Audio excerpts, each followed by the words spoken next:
160 ማለት ነው። ያ ግን የእናንተ በዛ አሪፍ ነው። ግን ምንድነው አሁን ጀርመን ላይ እንትን አለ። አሁን እዚህ ይሄ በጣም እንትን ነው፣ እንደ ኢትዮጵያ ነው። አሁን እንደውም ኢትዮጵያ አሁን ትንሽ እንትን እያለ ነው። በጣም ካልቸራቸውን ጠብቀው ይሄ ብልግና የሚባል ነገር፣ ዱርዬነት ምናምን ነገር በብዛት የለም። ይሄ እንትን ያው እንግዲህ ስሙን ባልጠራም ይሄ ያለ አይደል ሰዎችን እንትን ነገር እንደነዛ አይነት ነገሮች በብዛት የሉበትም። ልጅ ትምህርት ቤት ገብቶ ትምህርቱን ተምሮ ከመውጣት ውጪ ሌላ ምንም ተምሮ የሚመጣው ሌላ አይነት ነገር የለም። እና ልጆች በስነ ስርዓት ጥብቅ ናቸው፣ እንትን ላይ ማለት ጥብቅ ነው። ጥብቅ ናቸው፣ በጣም ጥብቅ ናቸው። እና በቃ ይሄ እኔ 100% የምለው ፋሚሊ ላለው ሰው ነው። ሲንግል ለሆነ ሰው it takes time to change himself፣ ራሱን ለመቀየር በጣም ታይም ይፈጅበታል። ታክስ ምናምን ግን የኑሮ ውድነት ካለ ቤት ኪራይ ውድ ከሆነ ምናምን ያው ምን ዋጋ አለው ታዲያ? ያው ሴቭ ማድረግ ነው። አሁን እኮ ማናው ራስህን እንትን ማለት ትችላለህ። ያው ወጪህን መቀነስ ነው አይደል? ታክስን ፐርሰንት ነው የምትከፍሉት እናንተ 40 ምናምን እንደ 40 ምናምን አይመስለኝም 30 ምናምን ፐርሰንት መሰለኝ።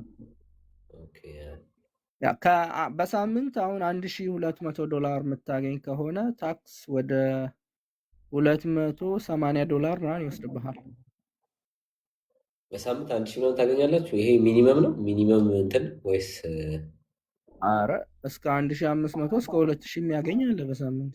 አሁን ሚኒመም ዌጁ አሁን ለምሳሌ አንድ ሰው ከኢትዮጵያ ዝም ብሎ መጥቶ ስራ ቢቀጠር $23.50 ያገኛል በሰዓት። በጣም አሪፍ ነው። ሚኒመም ዌጅ ማለት ነው። ጀስት ምንም አይነት ነገር ሳይኖረው ማለት ነው። እውቀት ሳይኖረው ምን ሳይል ዝም ብሎ የሱፐርማርኬት ስራ ዋቴቨር ቢሰራ በሰዓት 23.50 ነው 23.80 ምናምን ይከፈለዋል። ከ6 ወር በኋላ አንዳንድ ዶላር እየጨመረ ይሄዳል። በጣም አሪፍ ነው። እዚህ እኮ 13 ዩሮ ነው ምናምን 14 ዩሮ አሁን ነው የሚያሳደጉት። በየእንትኑ አንዳንድ ዩሮ ነው የሚጨምሩት። በስንት ዓመት አንዴ 1 ዩሮ ምናምን አሳደግን ብሎ ይጨምራሉ እንጂ እዚህ እኔ ስመጣ እንኳን 10 ዩሮ ከምናምን ነበር ሚኒመም ማለት ነው። እዚህ ጥሩ ነው። ችግሩ ምንድን ነው? የት ሀገር ነው? ኒውዚላንድ ነው። ችግሩ ምን መሰለሽ? ያው እሱ 23 እኮ 23.50 የሚለው መንግስት ነው። ግን አንተ ደግሞ ያው ጭዌ ትጫወታለህ። ሲቪህን ምናምን ኢትዮጵያ ላይ በቃ ትሰራ እንደነበረ ምን እንደምትል ሲቪ ነው የሚወስነው። ዝም ብለህ ያው ታውቃለህ፣ ነጮች ሁሉንም አውቃለሁ ማለት ነው። የጉልበት ስራ ነው። የጉልበት ስራ ምን በአንድ የሚለመድ ነገር ነው። ኢዝናት ሃርድ። የእውቀት በትምህርት ሲሆን ነው ተምሬያለሁ አልተማርኩም የምትለው። የጉልበት ስራ ላይ ግን ማንም ሰው የጉልበት ስራ ሲባል ይሄ ገባሻ? አሁን ሌበር ሱፐርማርኬት ውስጥ ለምሳሌ ስለዚህ እሱን አውቃለሁ ማለት ነው። በቃ ሀገሬ ላይ ያለው ሰርቻለሁ፣ የሆነ ቦታ ሰርቻለሁ ብለህ ሲቪ ታስገባለህ። እንደዛ ስታደርግ ያው እነሱ አውቃለሁም ብትል አሰልጥነውክ ነው ላይክ ነው 1 ሳምንት 2 ሳምንት ያሳዩሃል። ስለዚህ ሲምፕል የሆነ ነገር ነው።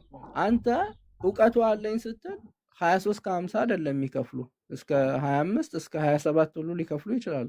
እንደዚህ የምታገኝ ከሆነ ስተርፋለህ እኮ ለኑሮ ብቻ ነው ስትለኝ ቤት ኪራይ ውድ ነው ማለት ነው ወይስ ምን ነው ታዲያ? ሴቭ ማለት አሁን ኤግዛምፕል ላሳየ። አሁን ለምሳሌ $23.50 የምትከፈል ከሆነ 40 ሰዓት ብትሰራ $900 ምናምን በሳምንት ታገኛለህ። ከ900 ታክስ ተቆርጦ $760 $780 እጅ ላይ ይተርፋል በሳምንት።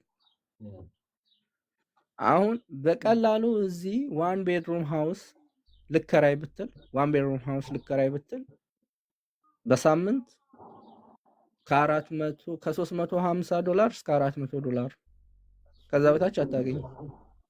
በሳምንት በጣም ውድ ነው። ኦልሞስት እኮ በቃ ለቤት ኪራይ ነው ማለት ነው። እሱን ነው የምልህ። ምግብ አለ፣ ነዳጅ በጣም ውድ ነው። ነዳጅ 1 ሊትር $350 እንኳን በከፈል እኮ 300 ነው። ግማሽ ነው የምትካፈለው ማለት ነው ለኪስና ለቤት ኪራይ አለ። ከዛ ነገር ስታነሳ ምናምን በቃ አለቀ ማለት ነው። ያ እሱን ነው የምልህ። አሁን ሲንግል ከሆንክ ያው መቼም 1 ቤድሩም ምን ያደርግልሃል? አንተ ፍላት መከራየት ነው ገባ? 5 ቤድሩም ምናምን የተከራየ ሰው ላይ ፍላት ትከራይና በሳምንት 180 ወይ $200 ትከፍላለህ። ኢሮፕ ደግሞ ደስ የሚለው ቤት በቃ በስርዓት መኖር ትችላለህ። ቤት ታገኛለህ። አሁን ጀርመን ከ500 ከ400 ይሄ ስቱዲዮ ምናምን የሚባሉ ቤቶች ራሱ 300 ምናምን ታገኛለህ። 370 ከነ ሁሉ በሳምንት በወር ነው እንጂ በሳምንት አረባት የምር በወር 370 ምናምን ታገኛለህ ስቱዲዮ ያ። ከዛ ደግሞ ባለ አንድ መኝታ ቤት ደግሞ እስከ 500 ምናምን ታገኛለህ እስከ 600። አሁን ይሄ ሙኒክ ምናምን ካወቃችሁ ትላልቅ ከተሞች እነ በርሊን ምናምን እነሱ ደግሞ 1000 ከ1 ሺህ ዩሮ ከምናምን በጣም ትልልቅ ከተማ ስለሆኑ በዛው ልክም የስራ እድል በደንብ አለ። ደሞዛቸውም ትንሽ አሪፍ ነው ምናምን፣ ግን በየቦታው ይለያያል እንጂ ጀርመን የቤት ኪራይ ምናምን አሪፍ ነው። እንደዚህ አይደለም ግን ፋኒ ሀገር እንዲቀይር እርዳው። ፋኒ እንድትሰቃይ ፈልገዋል መሰለኝ እዚህ መተሽ ከልጁ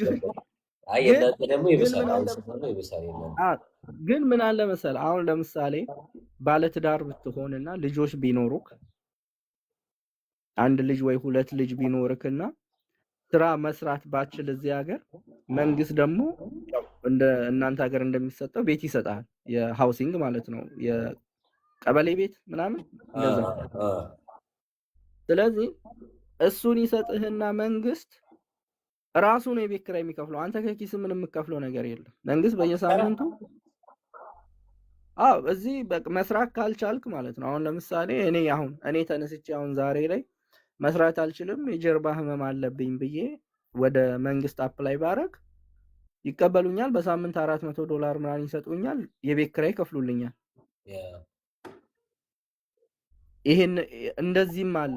ግን እዚህም አለ ጆብ ሴንተር የሚባል አለ እንዴ! በጣም ብዙ አመት መስሎ የሚከፍሉ ለአንተ ማሰራ ከሆነ ግን አያስቀምጡም። በየጊዜው ደብዳቤ ይልኩላል ስራ እያሉ እስከሰራ ድረስ እነሱ ነው የሚከፍሉ። ለሱ ሁሉ ነገር ከበር የሚያደርጉት ኢንሹራንስ፣ የቤት ኪራይ፣ የልጆችን የአንተን የሚክስህ ሁሉ ነገር ይችላል። እዚህም አለሱ እዚህም እንደዛ ነው፣ ይከፍሉልሃል ግን በጣም ፑሽ ያደርጉሃል ስራ እንድትሰራ አዛ ነው የሚያደርጉሃል። ደብዳቤ ይልኩልሃል፣ አማራጭ እዚህ ስራ ቦታ እያሉ ይልኩልሃል። ትሬኒንግ ውሰድ ይሉሃል ምናምን ነገር ስራ እዛ ሂድ ይሉሃል፣ እዚህ ሂድ ይሉሃል። እና ብዙ አበሻ ያንን ሀስል ስለማይፈልግ ስራውን ቀጥ ብሎ እየሰራ ያው ተከራይቶ ነው የሚኖረው። ያንን ያው ግን ችግር ሲመጣ የሰው ልጅ ነገ የሆነ ነገር ሊፈጠርብህ ይችላል። ግን ኢትዮጵያ ላይ የሆነ ነገር ቢፈጠርብህ ምን መንግስት ያያል እንዴ? አይም። እዚህ ግን አንተ ሰርተ ዋቴቨር ስራም አትስራም ታክስ ከፋይ አትሆንም የሆነ ነገር ቢፈጠርብህ መንግስት አንተንም ልጅህንም ሚስትህንም በቃ አንቀባሮ ያኖርልሃል 10 ሳንቲም ሳታወጣ። እንደ አውሮፓ አንድ አይነት ነው። ግን ሰርቼ እለወጣለሁ ለሚል ሰው አሁን ባልኩ መንገድ ማለት ነው እንግዲህ ሴቭ አሁን ማድረግ የሚችል ሰው በቃ ይሄ ያው ውጭ ሀገር የቅንጦት ህይወት አልኖርም፣ በቃ ዝም ብዬ አንገቴን ደፍቼ ምናምን ነገር ቁርሴን ዝም ብሎ ወረድ ያለ ምግብ፣ ምሳዬን ወረድ ያለ ምግብ፣ ራቴን ቀን እስኪያልፍ ያለፋል ለሚል ሰው ያልፍለታል። ምንም ማለት ስመነዝረው በጣም ብዙ ነው ወደ ኢትዮጵያ ሲሆን፣ ግን መጥቼ እዚህ ጋር ፋሽን ተከትዬ አሪፍ ምግብ ምናምን በቃ ይሄ ጽድት ያለ ነገር በልቼ ምናምን ካልክ አይበቃም። ብሩ ማለት ይበቃሃል፣ ለአንተ ይሆናል፣ ግን ለፋሚሊ ለአገር ቤት ላለ ሰው መሆን አችልም። ያ ነው እና ስራ ምናምን መስራት ይችላል። ሚኒ ጆብ ምናምን ነገር ሚኒ ጆብ ምናምን ይፈቀድላቸዋል። ተጨማሪ ስራውን ሚኒ ጆብ ምናምን እንትን ነው ታክሱ። ሁለተኛ ስራ ስትሰራ እዚህ ሀገር ታክሱ እጥፍ ነው የሚሆነው። እንደዛ ሳይሆን ኦቨርታይም አለ። ኦቨርታይም እስከ 60 ሰዓት ምናምን እስከ 66 ሰዓት መስራት ትችላለህ። የኛ ደግሞ እስከ 550 ነው 520 ምናምን ትችላለህ። ታክስ ፍሪ ነው ማለት 40 ሰዓት መስራት ትችላለህ። ሚኒ ጆብ ማለት ነው። እዚህማ ኖርማሊ አግሪመንት ሲገባ 40 ሰዓት ነው። ከኖርማል 40 ሰዓት ውጪ ሌላ 40 ሰዓት ኖ ከፉል ታይም አሁን ፉል ታይም እኮ እስከ 200 ሰዓት ነው የሚሰራው፣ እስከ 180 ሰዓት ምናምን በሳምንት 40 ሰዓት እንደዛ ነው የሚሰራው እዚህ። ከዛ በኋላ ሚኒ ጆቡ ደግሞ ተጨማሪ 520 ምናምን ኤክስትራ ማግኘት ትችላለህ፣ በወር 40 ሰዓት እየሰራ ማለት ነው። አሁን ከታክስ ፍሪ ነው። ዋው ሌላ ሁለተኛ ስራ ሌላ ቦታ ወይም እዛው ሌላ ቦታ ሌላ ቦታ አንተ የእናንተ አሪፍ ነው። እኛ ጋር ሁለተኛ ስራ አሁን እኔ ካምፓኒ ኤ እየሰራሁኝ ከዛ ደግሞ ካምፓኒ ቢ 40 ሰዓት የሚሆን 20 ሰዓት ብሰራ 80% ታክስ ነው የሚሆነው። እሱ በጣም እንትን ነው፣ አያዋጣም። አያዋጣም። እነሱ ሲሰሩት አይ ቲንክ ይሄን እንዳልኩ ነው። ይሄንን ሀገር ሲሰሩት ያው ነጮቹ ስማርት ናቸው ታውቃለህ።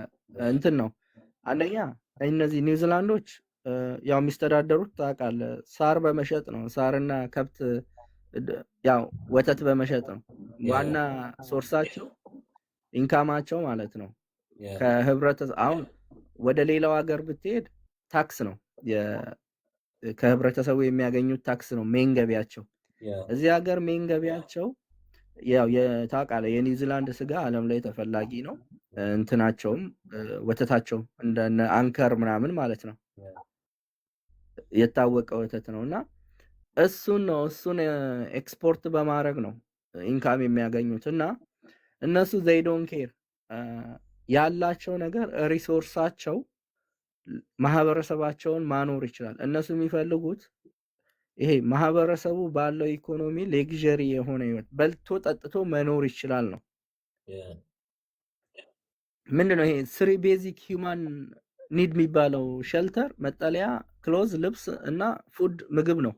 ይሄንን ነገር አንድ ሰው እዚች ሀገር ላይ ማረግ ከቻለ ዋት ዱ ዩ ኒድ በቃ ገባ ተጨማሪ እንትን ነገር በቃ መብላ በልተ መኖር ከቻልክ ጠጥተ መኖር ከቻልክ ለብሰ መኖር ከቻልክ ንጹህ አየር ክሊን የሆነ አየር መተንፈስ ከበሽታ ውጪ የሆነ አየር መተንፈስ ከቻልክ ዋት ዱ ዩ ኒድ በቃ ለዛ ነው እቺን አገር ክሬት ያደረጓት ለዛ ፐርፐዝ ነው እንጂ ይሄ ሰው መጥቶ ስደተኛው መጥቶ ሰርቶ እንዲለወጥ ወይ ዜጋቸው ምናምን አይደለም። አላማቸው ዜጋቸውን ማኖር ነው። ዜጋቸው ቀብረር ብሎ እየኖረ ነው እየበላ እየጠጣ።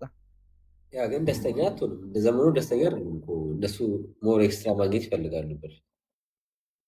ሲስተሙ ይይዛቸዋል። ሲስተሙ አይወዱትም፣ አብዛኛው አይወዱትም። ዩሮፕም ያለ ሰው አይወደውም ሲስተሙ። ያ ስደተኛው ነው በብዛት የማይወደው እንጂ እነሱ በጣም ነው የሚኮሩት። አይወዱትም። ይሄ ነገር ለቀው ነው የመጡት እስካሁን ጀርመን ያሉት።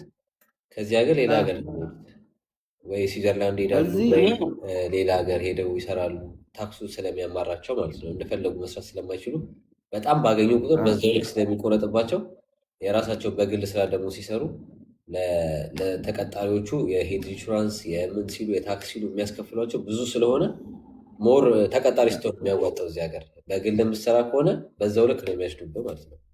እንዳለ የሰራውም ሙሉ ግማሹን እነሱ ነው የሚወስዱት። የፈለገ በጣም ብዙ ብር ብታገኝ በዛው ልክ ነው የሚወስዱ። ያናዳቸዋል። እነሱ አይፈልጉም። እዚህ ግን እዚህ ነጮቹ የዚህ ሀገር ነዋሪዎች በጣም አመስጋኞች ናቸው። ቢሞቱም ለቆ አይሄዱም ይህንን ሀገር። ያው የመጣው እንደኔ አይነቱ ስደተኛ ነው ይመጣል፣ ወረቀቷን ያገኛል። ወረቀቱ ፓወርፉል ነው። ከዛ ወደ ዩኤስ፣ ወደ ኢንግላንድ፣ ወደ አውስትራሊያ ይሄዳል። ያው ገንዘብ ፍለጋ ስለሆነ ማለት ነው። ኒውዚላንድ እና ኔዘርላንድ ይመሳሰልብኛል። በፊት ኒዘርላንድ እና ኒዘርላንድ ነበር ይመስለኝ በፊት። እኔ ራሴ እዚህ ሲስተሮቼ ስንት ፋሚሊ እያለኝ እኔ ሳስብ የነበረው እነ ቫምፓርሲና ያለው ብዬ ነበረው። ሆላንድ ኒዘርላንድ ይመስለኛል ኒውዚላንድ ፋሚሊዎቼ እዚህ ያሉ እና ፕሮሰሴ ደርሶ ነው ታነበው ነው ኒውዚላንድ ይላል። ኒውዚላንድ እንዴት ነው ምናምን ብዬ እና እነሱ በወተት ምናምን ይታወቃሉ ስትል ሆላንድ በወተት ስለምትታወቅ በቺዝ ምናምን እንደዚህ በፋርሚንግ ይታወቃሉ እነሱ በጣም።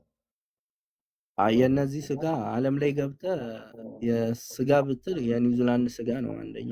ያው እነሱ ሰርተውት ነው እኮ እንጂ በስጋ ከሆነ የኢትዮጵያን ስጋ እንደውም ይደርሰው የለም ቱ ቢ ሆነስት። ግን ያው አንዴ ስለሰሩበት በቃ አንዴ ተቆጣጥረውታል እና ከዛ አንጻር እንጂ እንደውም የኢስት አፍሪካ ስጋ ነው አንደኛ ቴስት ያለው ምን ያለው። እዚህ እነሱ ስጋችን አሪፍ ነው ይላሉ፣ እኔ ስቀምሰው ውሃ ውሃ ነው የሚለው። አይ ዶንት ኖ እኔ በምን አንደኛ እንደሆነ አላውቅም። እሱ ነው እና የእንትና አይሾ ስፒድ ኢትዮጵያ ሊገባ ነው ምናምን ተብሏል። እና በዛ መቼ ላይ ነው የሚገባው? ምንድን ያው ሰርፕራይዝ ነው የሚያደርገው፣ አይናገርም ቃሉን። አዎ እሱን ብሏል። ያ እና እኔ የሆነ ቪዲዮ ልሰራ አልኩኝና እንደው ከኔ ይልቅ እንደውም ሌላ እስቲ ተደማጭነት ያለው ሰው ቢሰራ ብዬ ያው እኛ ኢትዮጵያውያን ያው ሁላችንም የተለያየ እምነት ተከታዮች ነን። ይሄንን እኔ ሪስፔክት አደርጋለሁ፣ ኦርቶዶክሱንም፣ ሙስሊሙንም፣ ፕሮቴስታንቱንም። ግን ደግሞ ያው ይሄ ልጅ በጣም ብዙ ተከታዮች ያሉት ልጅ ነው። ታውቃለህ፣ ኢሮፕ ላይ መጥቶ ከንቲባዎች ሁሉ ኦፊሳቸው እስከ መጋበዝ ብዙ ነገር ብዙ ብዙ ነገር ነው የሰሩት። እና ትዝ ይልህ እንደው አይ ዶንት ኖ ፋኒ ሃይማኖት ምን እንደሆነ አላውቅም ከይቅርታ ጋር እኔ ኦርቶዶክስ ነኝ። ኦርቶዶክስ ነው። አዎ ትዝ ይልህ እንደሆነ ኢትዮጵያ ማናት አላሙዲን ቢዮንሴን አምጥቶ ቢዮንሴ የመጣች ሰዓት የኢትዮጵያ ኦርቶዶክስ ቤተክርስቲያን ያደረገላትን አቀባበል አይታ እና በዛ ሰዓት በጣም ብዙ ተቃውሞ ምናምን ደርሶ ነበረ። እንዴት አንድ ነው ዘፋኝ ኃጢአተኛ ነው ዘፋኝ መንግስተ ሰማያት የማይገባን ሰው ምናምን ነገር እንዴት እዚህ ስማች ትቀበላላችሁ ምናምን ተብሎ ብዙ እንትን ነበረ። እኔ ግን በእኔ በኩል ደግፌው ነበረ። ምክንያቱም ቱሪዝም ነው ለእኛ ያ ገባ። እኔም እሱ እኔ ግን አልደገፍኩትም። እኔ ግን ታቦት መውጣት አልነበረበትም። ይሄ ገባ ሴሬሞኒዎቹ የማያስፈልጉ ነገሮች አሉ። ለእሷ ብለው መንግስት ሊቀበላት ይችላል ወይ ሌላ ስንት እንትኖች አሉ ኢንተርቴንመንቶች ምናምን ይሄን ነገር ሊያደርጉ የሚችሉ ገባ። በዛ ወይ ነበር ግን ያ እሱ